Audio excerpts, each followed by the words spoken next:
Thank you very much, guys. It's great to be here. And just first, I want to give a warm, just round of applause to these students. I've done a lot of these talks. These guys are unbelievable. The organization, everything. You guys freaking rock. All right, I'm not going to be nice to you guys anymore. Now it boils down. What am I doing here on a Saturday? No pay, spend time to prepare. Well, one, it's an honor to be here. But there's a real much deeper reason why I'm here. It's because I deeply, deeply care about humanity and our Earth and our planet. We live on an extremely, extremely special place called Earth. It's marble. It's been flying through the universe for billions of years. And it's our home. But we're facing some major, major challenges. Everything from climate change, energy issues, healthcare issues, education issues. The list goes on and on. Population growth. From 1950, there was 2.5 billion people on this planet. In 2037, there's going to be 9 billion. That's not even 20 years away. 9 billion people on this little planet Earth, in this little sandbox. So how are we going to work together to address these biggest challenges that we face? One of the privileges that I've had in life is I've gotten to travel a lot. I've been to over 100 countries. I've lived abroad. And a fundamental truth of mine is we're all one. We're all one. I don't care your race. I don't care your religion, ethnicity, socioeconomic class, gender. How I treat you is how I treat myself. I give you a hug. You give me a hug. I call you a jerk. You call me a jerk. And if we want to solve these big issues, we need to look at each other as brothers and sisters on this planet. It has nothing to do with countries, boundaries. We're all one. This is a small, the more you travel, you see how small a planet that we live on. So that brings me back to why am I talking here today? Because I believe the people in this audience have the superpowers to address the biggest challenges that we face as humanity. I believe, I know it's kind of bright, but I'm trying to look at each and every one of you guys in the eyes. Each and every one of you has a superpower that no one else on this planet has. I have superpowers that no one else has. I also equate those superpowers to your purpose. And if you can tap in to your superpowers, to your purpose, who you're really meant to be and what your essence is of doing on this planet, if you use that in service of good, Katie bar the door. We're going to move mountains. We're going to overcome all these challenges. So that's what I'm here today to talk to you guys about. And what I'm hoping is I'll help you get a little insight on how to unleash those superpowers of yours.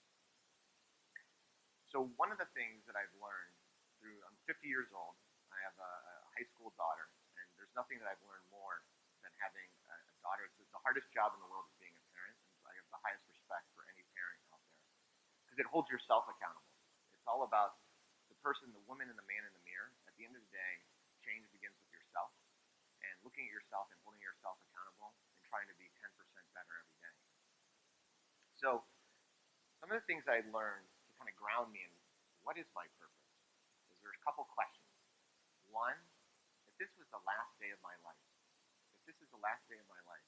where would I spend it? Who would I spend it with? What would I be doing? What are the things that I just naturally gravitate to? If this is the last week of my life, same kind of question. Where do I spend my time?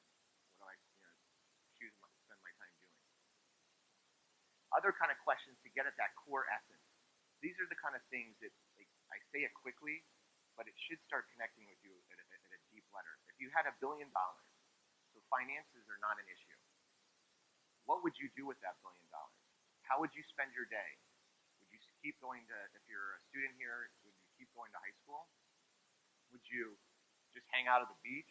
What would you do? What do you do with your free time when you don't have to go to work, you don't have to go to school? What are the things that you're naturally gravitate to? Do you like music? Do you like engineering? Whatever it may be, but getting grounded in that. And the reason I bring that up is when you tap into your purpose and your superpowers, in this audience, like Abraham Lincoln, he was in high school once, and his greatness was there when he was in high school. It was just reaching and having the courage to tap in and seeing the super. I like when I saw superpowers. A lot of times I'll draw analogies to Superman or Superwoman, and I look at that as being my better version of myself. So I refer to myself like super art. What would super art do in this situation? And the super art is I don't want to make the bar too high. He's 10% better than the Art that you're seeing here. So I asked Art, like the super Art, what would super Art do in this situation? Well, he floss his teeth daily. He gets 7 hours of sleep.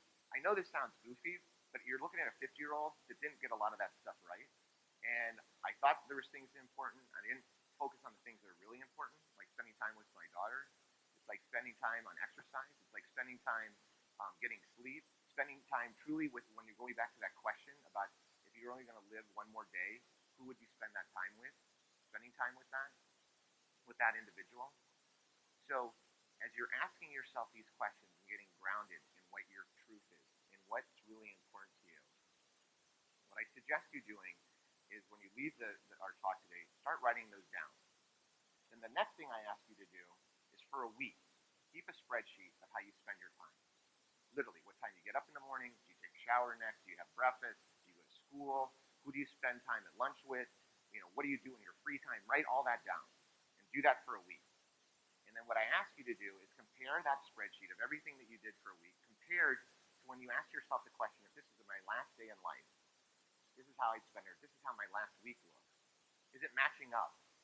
If you said I want to spend time with my son or daughter or my best friend or my, whoever, or I want to go surfing, if in that week you don't do any of those things, you have misalignment. You want to not only identify your superpowers and what your purpose is, but then you will need to implement it in your daily lives.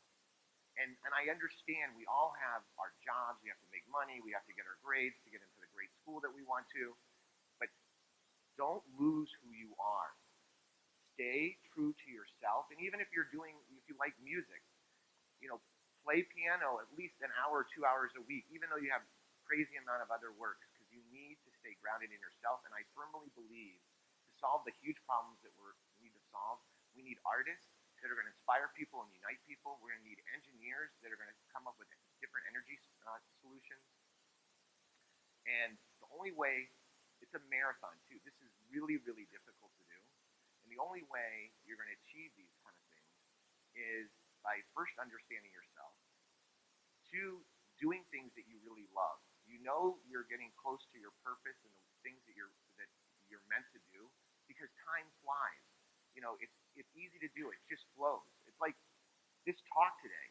I don't know, maybe it's a terrible talk, but when I was writing it and pulling it together, it just flowed out of me. And so I kind of feel like you're seeing kind of my purpose. This is what I think part of my skills. I've been a tech entrepreneur my whole life. I've done philanthropic work. I feel like I've lived many lives. At 50 years old, I probably lived 20 lives. I don't know why the universe has exposed me to so many things. And the things that I used to think were really important are not so important. But this is really important. And as I look through my list of questions, if I had $1 billion, which I don't, would I be here today talking to you guys? Yes. No, resounding. No question. This is exactly, because if anything resonates with you guys, hopefully what's flowing out of me easily is resonating at least with someone here. And hopefully this will impact someone here is like, hey, I'm a superman, I'm a superwoman. I can achieve those things. I can envision my better self, and I'm going to get up earlier because I know my super better self would get up earlier, brush their floss their teeth, they'd be super disciplined, all these things. If this was my last day living, or actually let's say last week, as much as I love you guys, last week this is exactly where I'd be. This is exactly where I'd be spending my time. And two, going back to what I said earlier, the way we vote is how we spend our time and how we spend money.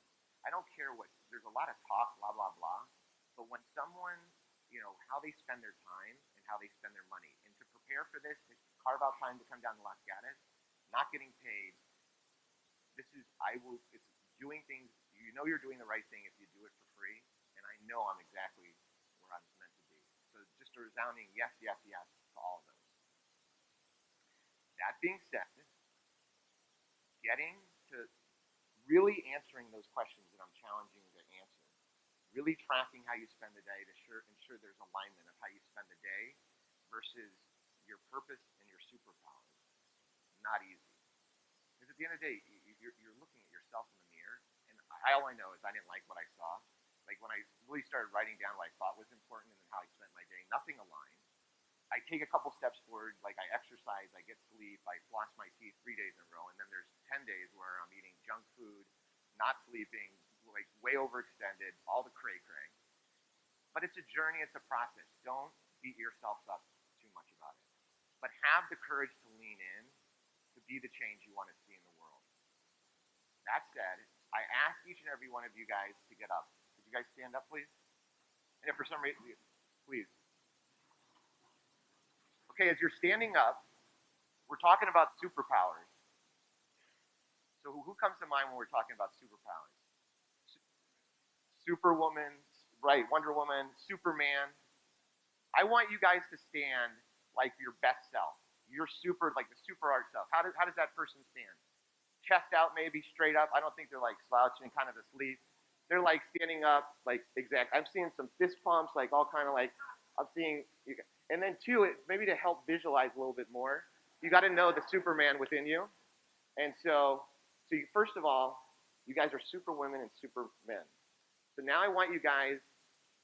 You're in your stance. Your cape is fluttering in the air. You're maybe on top of Mount Everest. Close your eyes, and visualize you're on top of the Empire State Building. I don't know where you are, but you're like in a rocking place. And I want you to take a deep breath through your nose. Inhale, and then exhale through your mouth. Inhale through your nose and exhale through your mouth. And at the same time, I want you visualizing your better self, your 10% better self. Maybe it's going out after this talk, after you've heard all these amazing speakers, and write it down. If this is the last day of my life, how do I want to spend? I don't mean to be morbid when I talk about that. This is more inspirational. If it's the last week, maybe reflect on those questions that I've had. But dig deep in, really, and write it down. I don't want you guys just thinking about it in your head, but visualize really deeply what that better self looks like. With that said, I want you to open your eyes. Find your purpose. Find your superpowers. Make this world a better place.